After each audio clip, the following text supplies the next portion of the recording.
Oke. Panggil temenmu atau mau jalan aja, temenmu baru sekitar 30-an kali ya tadi, 36. Harusnya kan 60-an berapa ya. Oke, kita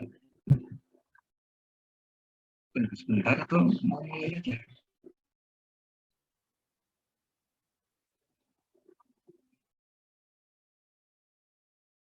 Saya sudah ngasih materi di Edunik-nya belum?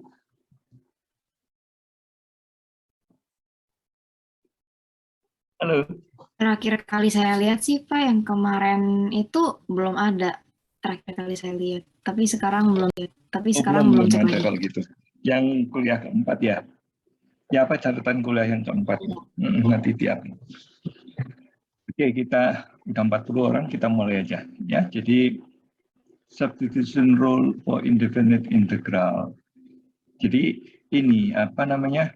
Ini aturan yang akan diketahui kalau kita banyak latihan. Jadi mata kita itu otomatis melihatnya, ya. Jadi otomatis melihat ada fungsi yang ada di suatu tempat ini ya, dan itu dan ada kaitan dengan turunannya.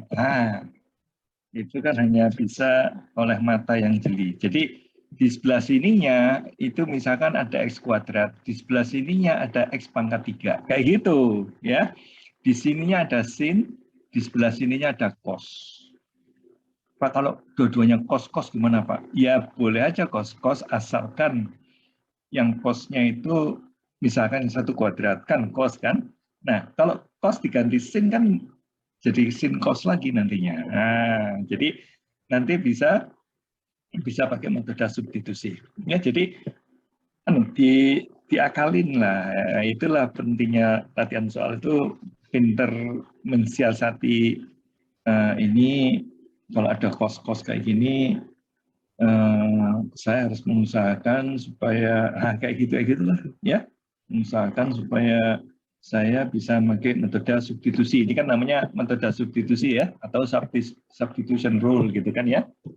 Nah, dengan metode substitusi ini kita perlu kejelian mata melihatnya ya, kejelian mata melihatnya. Karena apa? Kalau kita udah tahu yang seperti ini, maka yang di dalam ini, kalau ini terkait dengan turunannya seperti ini, maka yang di dalam ini itu akan kita ganti dengan U. Nah, sehingga ya ini kan U itu sama dengan GX, sehingga DU-DX-nya itu adalah G aksen X, sehingga DU itu sama dengan G aksen X dx. Nah, G aksen X dx itu kan ini. Nah, ini itu adalah sama dengan ini. Ini kan. Nah, sedangkan FU-nya itu adalah ini sendiri. Nah, ini dia. Ya, lihat polanya. Ya, jadi pertama-tama mata kita terlatih melihat bahwa ada fungsi dan ada turunannya di satu soal integral, misalkan ya. Entah integral tentu atau tak, enggak tentu sama aja kepentingannya. Ya, mata kita terlatih melihat, oh ini turunannya dari ini. Maka yang menjadi fungsi asalnya itu akan saya ganti dengan U gitu aja ya, sehingga kalau U-nya itu saya turunkan itu akan menjadi G aksen dx. Nah, G aksen dx itu kan ini dia ya. Ya Pak, tapi kan konstantanya beda nampak. Misalkan di sini X pangkat 3, di sini ada X kuadrat X, kan ada sepertiga X kuadrat Pak. Ada apa?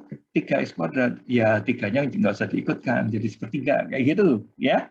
Yang adanya di sini apa, itulah yang diambil ya. Jadi kalau tadi itu harusnya sepertiga sesuatu lah, nanti di soal akan kita lihat jumpai yang nyatanya. Oke, nah untuk mempelajari hal itu enaknya memang dengan contoh soal dan kemudian Anda gunakan kertas APS Anda itu untuk melatih. Caranya gini, kalau latihan apa-apa itu lebih baik latihannya itu jangan dicampur dengan soal lain. Jadi kalau ada substitution rule gini, kamu pilih soal yang isinya substitution rule aja gitu. Ya. Jadi satu metode, satu kebiasaan mata kita itu melihat sampai mata kita terlatih. Nah, kayak gitu. Jangan dicampur dengan soal lain. Kalau di soal tutorial kan campur aduk itu. Nah, tapi kalau di soal di Purcell itu sudah dipisah, itu ada baiknya, ya, karena diniatkan oleh Purcell itu ini akan melatih supaya mahasiswa melihat pola ini, kayak gitu, pola ini, seperti itu, ya. Demikian pula kalau ada metode lain, misalkan ada fungsi genap, fungsi ganjil, fungsi yang periodik segala macam, itu sengaja latihan yang itu. Kamu cari itu soal-soal yang seperti itu, ya. Jangan nunggu dikasih soal, kamu cari soal-soal yang pakai substitution rule ini yang mana, kayak gitu, ya. Nah kalau ini udah terlatih, nanti cepat sekali ngerjain integral tuh, cepat dan bentuknya aneh-aneh pun tidak takut, ya. Bentuknya aneh-aneh tidak takut. Kadang kalau kita nggak tahu itu kita udah gentar dulu, ya. Misalkan ada soal kayak gini, ini yang langsung saya bikin, ada di Pak Warsoma kalau nggak salah, ya. Di atasnya itu ada akar X, bawahnya ada akar X kayak gitu. Kelihatannya kan jadi kelihatan serem gitu kan ya. Ada di Pak Warsoma ternyata, ya. Oke, jadi lihat ya. Jadi ini pertama-tama yang perlu disadari adalah ini fungsi komposisi kan ya. Ini fungsi komposisi, ya. Tapi di dalam fungsinya itu ada Gx, ya kayak gitu. Fungsi komposisi bagian dalamnya itu kan FOG. Nah, FOG-nya itu G-nya itulah yang diketahui, ya. Kalau di situ tulisnya FGX, tapi bisa juga ditulis FOG kan ya. Lebih terpisah kalau dituliskan FOG itu. Oke, nah ini dia. Apakah Anda, loh Pak, ini kan nggak bergandengan Pak. Kalau biasanya kan ini bergandengan dengan ini Pak. Ini sin X kuadrat itu berjauhan kayak gitu. Ya boleh ya. Jadi ini sin ini sebagai F-nya, ini ya sebagai GX-nya. Ini kalau saya turunkan itu ada X-nya di sini. 2X kan kalau diturunkan, ya. Jadi X dx itu adalah sama dengan setengah DU gitu aja, ya. X dx sama dengan setengah DU. Jadi ini sama dengan U dulu. Ini ambil sama dengan U, ini seperti ini persis, ya. Kemudian diturunkan. U-nya diturunkan kan DU dx sama dengan 2X gitu kan ya. Jadi atau DU sama dengan ini. DU sama dengan 2X dx. Nah, tapi di sini referensinya adalah X dx aja. Tidak ada duanya, lah duanya pindahin ke setengah DU. Nah, ya. Duanya pindahin ke setengah DU sama dengan X dx. Jadi X dx ini adalah setengah DU, ini dia setengah DU-nya itu. Ada setengahnya itu dimunculkan gitu loh, ya. Setengahnya itu dimunculkan menjadi DU kayak gitu, ya. Seperti itulah kisahnya. Jadi ada setengahnya. Jadi kalau kita mau bikin ini sama dengan X aja ya DU-nya dikasihkan setengah gitu. Karena itulah di sini muncul ada setengah ini kok. Ini supaya kelihatan DU gitu loh, ya. DU-nya itu kan 2X dx gitu kan ya. Ya, kalau saya sih ngeliatnya ke DU-nya bukan ke 2X dx-nya. Karena aslinya kan nggak ada 2X dx. Ya, aslinya tidak ada 2X dx. Aslinya itu adanya cuma X dx. Karena itu akan saya kembalikan ke aslinya. Ya, hasil DU dx-nya saya kembalikan ke aslinya. Yaitu aslinya apa? Aslinya cuma X dx adanya. Nah, ya. Jadi di sini kan adanya cuma X dx gitu kan. Jadi ini aja yang saya ambil dx. Lah yang duanya kemana? Ke sini. Dua sisi dikalikan dengan setengah, nanti kan ini setengah DU sama dengan X dx. Jadi X dx ini, ya, X dx ini, itu akan saya ganti dengan setengah DU. Nah, ini dia, setengah DU. Nah, terus sin X kuadratnya apa? X kuadratnya kan U tadi, ini adalah sin U, kayak gitu. Ya, kamu kalau lihat ini bingung kali ya? Ya itulah, cara orang menerangkan beda-beda. Ya, cara orang menerangkan beda-beda. Karena itu saya lebih senang menerangkannya itu yang ada ininya, ada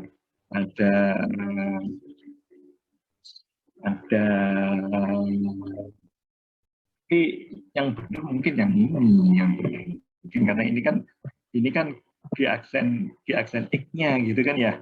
Tapi apa aja lah, terserah Anda, kebiasaan Anda mengerjakan gimana, ya. Jadi kalau yang ini kan belum DU nih, ya. Ini belum DU. Supaya menjadi DU harus dikalikan, harus ada 2X gitu loh. Supaya menjadi DU itu harus 2X. Nah, supaya 2X, maka depannya kalikan setengah kali 2x kan sama dengan x dx gitu kan. Nah ini mungkin cara berpikir seperti itu bisa. Tapi kalau kebiasaan saya, kalau sudah saya turunkan, yang penting mata saya melihat ini ada kuadrat, ini ada x turunannya. Nah itu yang harus dibiasakan. Teknis selanjutnya, mau cara seperti ini boleh, mau cara seperti saya tadi boleh. Kalau cara seperti saya tidak memaksakan ini mau tak pasang, gitu loh. Ya, tidak saya paksakan ini saya mau pasangkan persis seperti ini. Kalau mau seperti ini kan 2x dx namanya, ya. Padahal aku punya cuma x dx. Nah ini dia.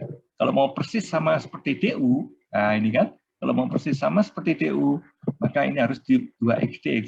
Karena di sini baru hanya ada x dx, belum 2x dx, nah usahakan itu menjadi 2x dx. Nah, oke, kita jadikanlah dia 2x dx supaya menjadi du, gitu kan? Yang di dalamnya itu menjadi u. Nah, ini supaya ada duanya muncul, maka saya harus kalikan dengan setengah.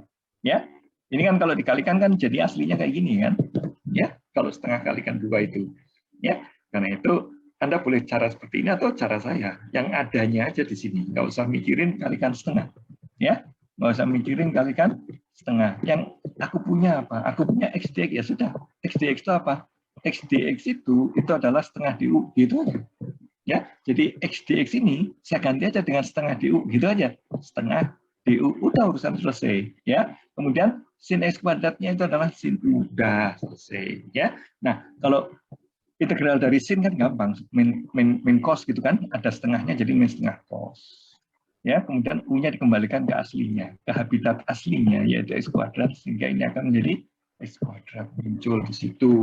Ya, inilah metode substitusi. Saya juga heran kenapa di Pak Warsono kok nggak terlalu diuraikan, dengan nanti saya mau bilang kenapa metode substitusi kok nggak didetailkan gitu loh, ya. Padahal ada di silabus nih, di silabus lihat nih. Di silabus terlihat jelas ada metode substitusi. Udah kelihatan belum metode substitusi? Ini dia, ya, metode substitusi, dan kita ada di sini di minggu ke-10. Ya, jadi di minggu ke-10 ada metode substitusi. Dan kalau yang ini kan teorema dasar kalkulus 1, itu kan untuk melihat hubungan antara turunan dengan integral. Teorema dasar 2 itu kan bahan dasar kita untuk menghitung integral tentu kan. Ya, seperti waktu Anda SMA. Ya, ketika SMA kan kita pakai ngitung integral tentu itu, cari aja anti turunannya, kemudian masukkan untuk batas integrasinya, seperti itu. Ya, itu teorema dasar kalkulus 2. Kalau integral tentunya itu pertama ya dari luas daerah dulu, baru kita bicara tentang integral tentu. Ya, baru ngomong tentang integral tentu. Kalau luas daerah kan kita masih mencacah-cacah gitu kan ya. Dicacah-cacah, dipartisi menjadi Riemann sum, ya, dari Riemann sum kemudian menjadi integral tentu, dan selanjutnya Anda pakai integral tentu, ya, karena sudah disupport oleh teorema dasar kalkulus 1 dan 2. Ya, sekarang kita di minggu ini kita belajar metode substitusi dan metode menghitung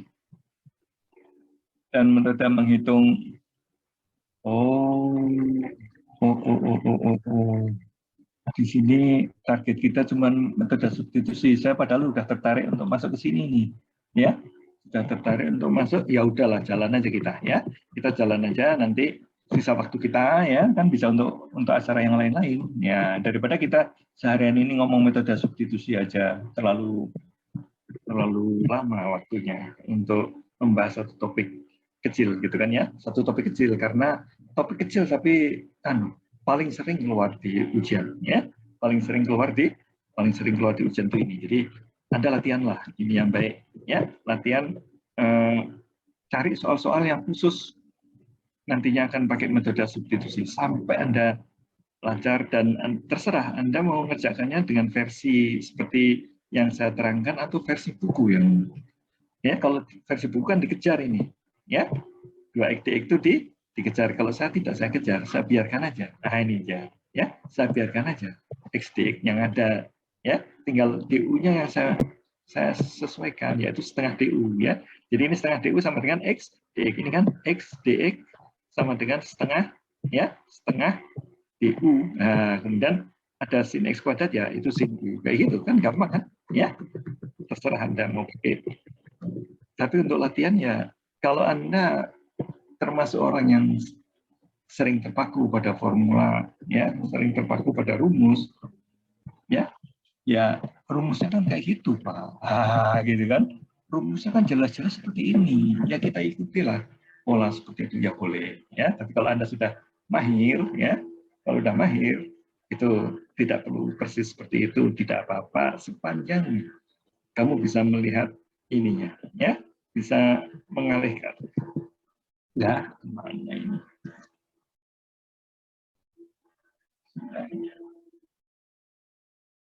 Oh iya, ini dia, ya. Anda bisa mengalihkan, ya, bisa mengalihkan permasalahan yang semula ini.